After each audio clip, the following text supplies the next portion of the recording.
चौकी रे माई भेज दे पलंग।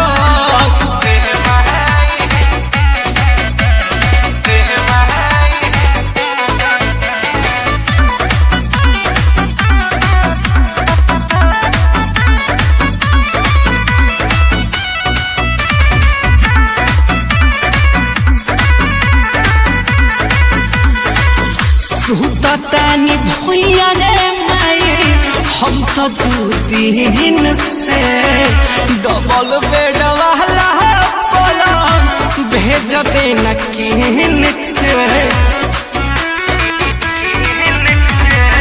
सुततानी भुइया रे माई हम तो 2 दिन से डबल बेड वाला पलंग भेज देना किन के।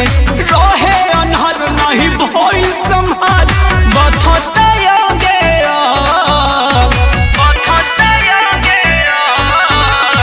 रहे अनहर नहीं भोई संभाल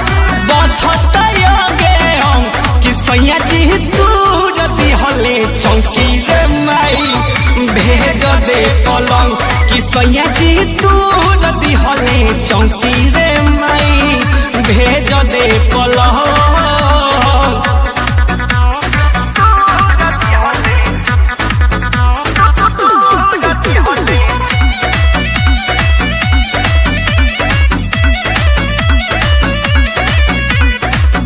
गिर गईले भुइया सैया लागल बड़ी छोट रे।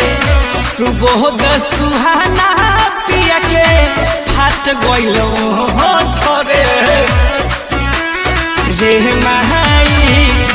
गिर गईले सैया भुइया लागल बड़ी छोट रे।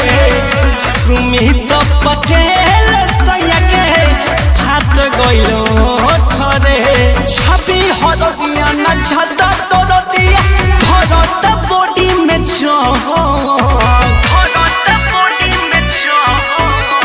छवि हरदिया न झदा तोर दिया भरत बॉडी में कि सैया जी दूर दिहले चौकी रे माई भेज दे पलंग।